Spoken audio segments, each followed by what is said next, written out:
So I just had a question because you talk a lot about like protecting and securing our southern borders.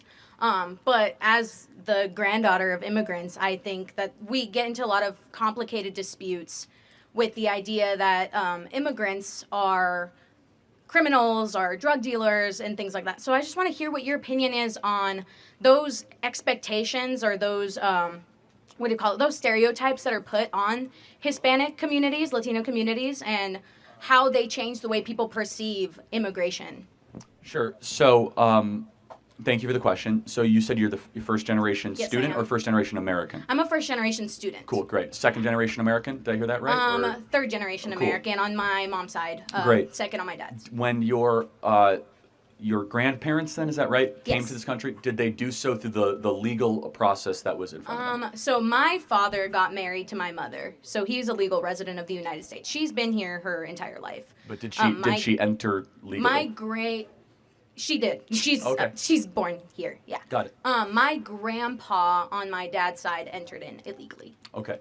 So I'm not here to like insult your grandpa, right? But Yeah. yeah, but we must be very clear that the type of immigration that we support is when you follow our rules and you come on our terms, and that you do not break into a country uninvited and you try to cut. Can I add something to that? The reason why he left, and a lot of people in Mexico do, is because of the political state, especially in the 70s and 80s, when they decided to move.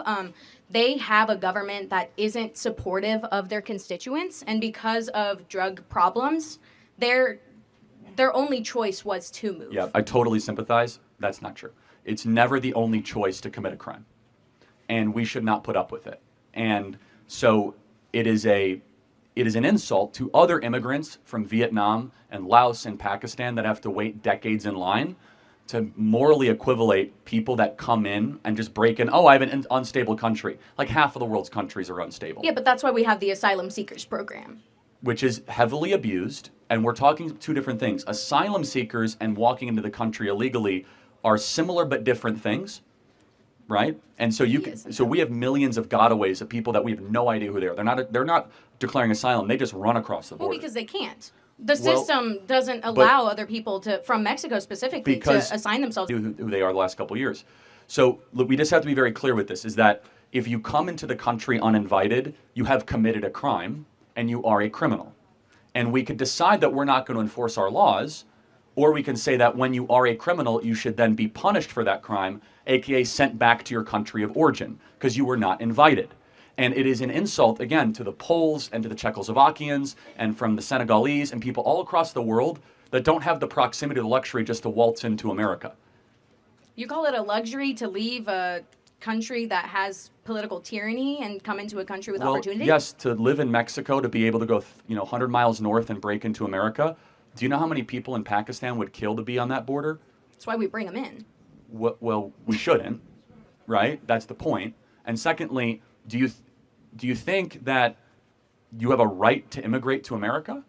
I think that I didn't have a choice. My grandparents made that decision for me. And I'm not trying to attack your grandparents, but no one has a right to go to anybody else's country. You are invited. It is a privilege, not a right, to come into America. So it's a privilege to live a life that requires you to have clean water, clean food, clean air. Yes, of course it is. And you have to fight for that? Yes, it is not. But we didn't? Hold on a sec. Well, born here, we didn't fight for that? Well, my ancestors did fight for that, actually, and I'm a very thankful recipient of many generations of Americans that fought for the greatest nation ever to exist. By doing what? Coming here? Well, illegally?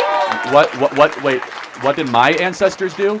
They came here illegally. They came over here in 1620, fought in the Revolutionary War, fought in the Civil War, fought in World War I. So because my grandpa didn't come here in II. 1620, it gives him no right to have a good life? No, he can fill out paperwork and wait in line like the rest of the world. And then we can see whether or not it's in our best interest to allow him to come in. And so we have to weigh costs and benefits. I'm not saying we should have no immigrants, but immigration must be a net benefit for the American homeland and for the American citizen. We have brought in 10 million people in these last couple of years. We have now brought in 5% of the population of Haiti. Nobody is asking these questions. We're just saying, if you want to come in, you can come in. Do you see anything wrong with, I don't know, taking in 5% of the population of Haiti? Not necessarily, no. If we have the land and the resources to house them, it shouldn't be that big deal to bring in immigrants. Really? So Do you think that the American government should first have a obligation to citizens before foreigners? Okay, I think we have No, an answer the obligation. question. Yeah. Here's the thing. Yeah, we're obligated because we're citizens to have the rights that we have, but that doesn't mean we can't open up our borders That's not when the we question. have the process Hold on a second. to do so. You, being a younger American, and everyone in the audience, is the first generation in American history to have it be worse off than your parents. So the social, and you agree with that, social contract, poorer, more expensive. Yeah. So wouldn't it be rational for the American government to say, we're going to prioritize younger generation Americans that are American passport holders and citizens before those in another nation? I don't want to say anything that offends people. But I've go already ahead. Said it, right? I've already said it. Whatever. I think that the way we're going about it is wrong. And that if we don't have a clear path to citizenship, we won't open up those opportunities for people to come and seek a good life. But I also think that, we are required to have those rights ourselves. Seeking a as good American life citizens. is fine. It's a nice added benefit. Our government does not exist to improve the life of foreign citizens. But we should be open to the idea of accepting that. Of course we are, if we have our own house in order. We are in chaos right now. We have the most depressed, suicidal, anxious generation in history. Our birth rate is collapsing. Kids can't afford homes. Yeah. You guys are drowning in debt. You have to compete you have to compete for jobs against foreigners. Our country is a mess right now. And so when your country's a mess and your home is in disarray and bedlam, your own government should say, time out. I have a heart for the people of Haiti. I have a heart for the people of every country. But you're not coming here until this generation at least has it as good as their parents. But it's the stereotype that I'm given as a Mexican American to fulfill those standards that people have on immigration as well. I don't share that. I haven't said that here today. There's people from all over the world that enter the southern border now. There's 118 countries that come across the southern border.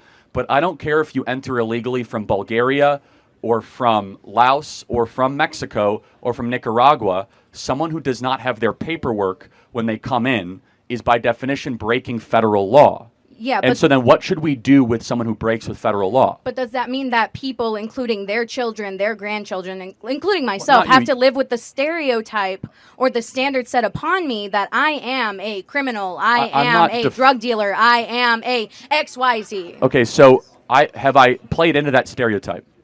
I've heard it many, many times, not from you specifically today. Okay, but then it's a little bit of a red herring, right? Because we're not even talking about it. I'm not... Well, my original question was, what do you think about it? What do I think about stereotypes? About the stereotype given to immigrants right now and children of immigrants and people of color here. Well, I can't talk about something I don't believe in. So, I mean, I don't want people to be stereotyped. No different than when you look at a young white man on campus, you think he's a rapist, right? Which is...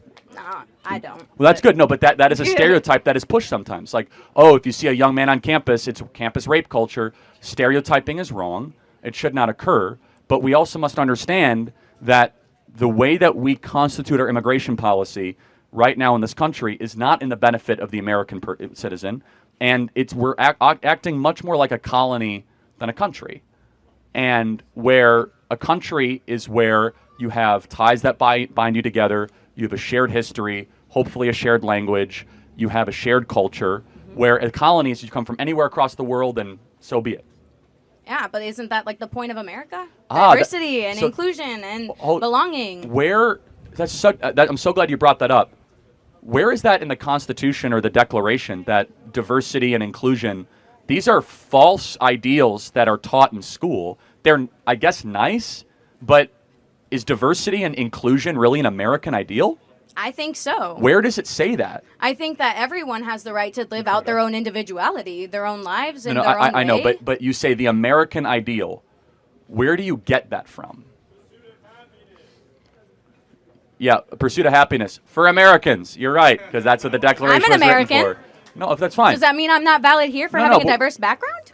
No, of course you are, but I'm saying that what? So can I not express that? No, don't change the topic. You said we should be able to open up the country for people from all across the world. Yeah. Why do we believe that is a core belief? Because we want to help people. That's the point. We came here a long time ago. We established a country a long time ago, and we want to have other people come in, I think, to live in the luxury that we live in now. Last question. I knew you Are you okay with deporting every illegal person that's here? No. Why? Because there's some people here that are not represented well by the media. There's a lot of illegal immigrants here that are working their butts off for the life that they want. I don't care if they're working hard. But the point is, what should the punishment be for breaking into a country? Depends on the crime you commit after you break into it. Okay, that's it. I'm talking about just the crime is breaking in. What should the punishment be? I break into somebody's home. What should their punishment be?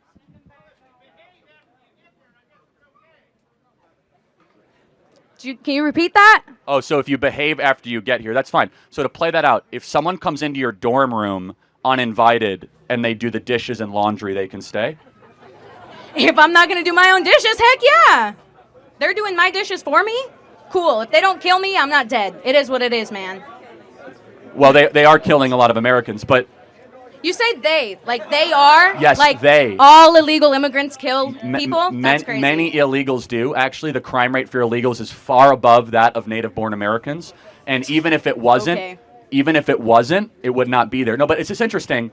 The punishment for the crime of breaking into a nation should be what it is in Switzerland and Israel and Hungary. Every person who breaks into a nation uninvited goes back to their country of origin, period. So why is there an emphasis on the southern border? Because most people come illegally through the southern border.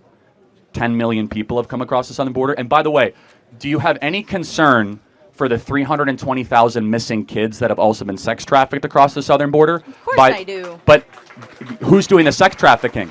A handful of people, not everybody else. 320,000, that's a lot. The children. Yeah, but each one of them has a handler.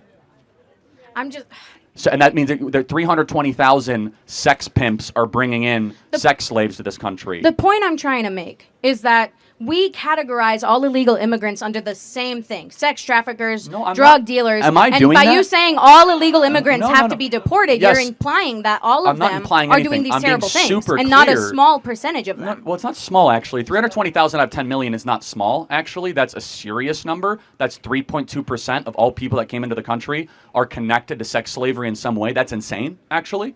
3.2% are connected to sex slavery. That's like a lot. But anyway, so let's just I want to just make clear. If you come into a country uninvited, definitionally you are a criminal. We're just not going to agree. It's fine. Then final question. What is a criminal? What is a criminal? No, what is it? Would you agree with the definition that a criminal is someone who breaks the law? Here's where I'm thinking. Here's the thing. I know how he's going to turn it, and I don't fully agree. It's not a matter of turning it. It's a very ABC sequence. If they're not criminals, then tell me what a criminal is. And a criminal is obviously someone who breaks the law. Someone who comes across the southern border broke federal law, therefore they are a criminal. Okay, then we can just disagree. But you have to tell me what a criminal is, though. Trump! Oh, Trump, yeah. Yo! You got to come up to the mic. Okay. She's right behind me. Yeah. Have fun. Can't tell me what a criminal is, yeah. It's so sad. It's because if you want to really get down to it, at the core, and she's a very sweet person who was there, the left cannot define core terms. Criminal, woman, racist, democracy.